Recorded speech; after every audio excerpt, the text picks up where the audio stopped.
Okay. Thank you, guys.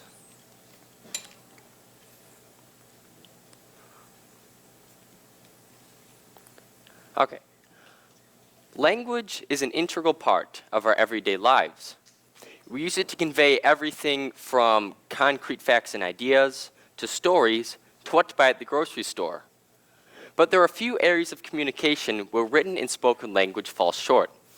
One is the simple fact that not everyone speaks the same language, and it takes years of practice to learn a new language. The second is that it is very difficult to convey emotion effectively with language. This brings us to an important question. How can I make another person feel an emotion that they otherwise would not be feeling? This brings us to another type of language, one that is equally as common as spoken language, but is very different in its purpose. I am, of course, talking about music. Music is effectively the opposite of written and spoken language. For starters, you cannot use it to communicate concrete facts or ideas. I couldn't tell you to go pick up a gallon of milk from the grocery store by tapping on the piano. But perhaps music's most incredible attribute is that it is completely universal. Anybody, regardless of race, ethnicity, religion, or background, can listen to and interpret a song. The first and arguably the most important aspect of emotional messaging in music are the chords that make up the song. Chords are basically just a combination of notes played at the same time. The human brain perceives some chords as being happy. Oops. Not turn on. Give me a second. Some chords sound happy to the human brain like this, or sad like this, or mysterious.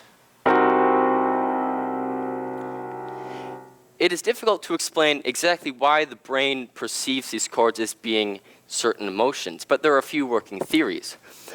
The most widely accepted is that we are culturally conditioned to associate these chords with emotions. For example, in movie or TV shows, when a scene is dramatic and sad, it's usually in a minor key, and will have very loud and dramatic chord progressions.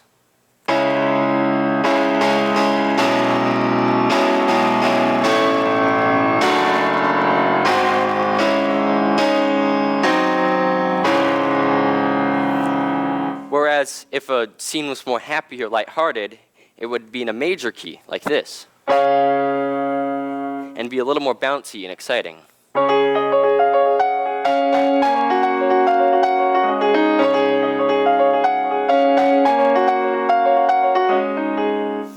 In this way, our brains are culturally conditioned to associate certain sounding chords with certain emotions.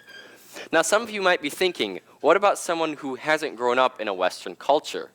Well, studies in rural parts of Africa have shown even people who have had no contact with Western music can still distinguish the difference between happy and sad sounding chords. What this means is that someone who grew up in Africa and someone who grew up here would be able to interpret one song the same way, which is really cool. Now, composers of music use these chords to establish moods and basic emotions in songs. But it is really up to the player to infuse the song with the utmost emotion. So, everyone is familiar with the brain's ability to find out whether a voice is real or fake. Take Siri, for example. Tell me a joke. How many iPhones does it take to? Okay, never mind. Hey, her jokes aren't really that funny.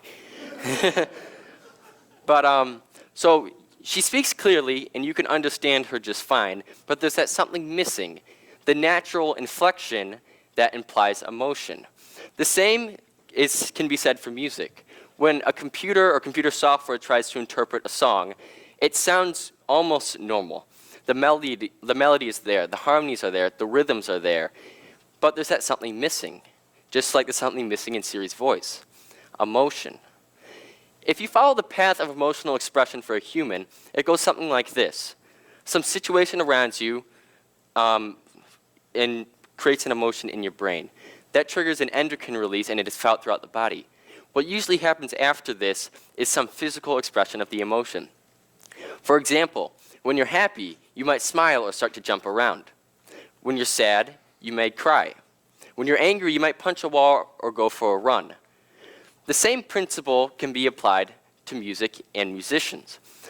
When the chords and chord progression of a song inspire an emotion in a musician, they take that emotion and turn it into a physical action, such as bowing on a violin or playing the piano. What those instruments then do is take that physical input and turn it into sound. So in the most basic sense, the emotion is actually captured by the sound of the music. The group of attributes of music that contribute to emotion that come from the players is called musicality. Musicality is basically everything a computer is now. More exciting tend to have more excited or angry breathing styles. So if you're angry or excited, your breathing might be more fast and intense, like. So this next selection is from the same piece, a different part. Try to listen for the angry dynamics.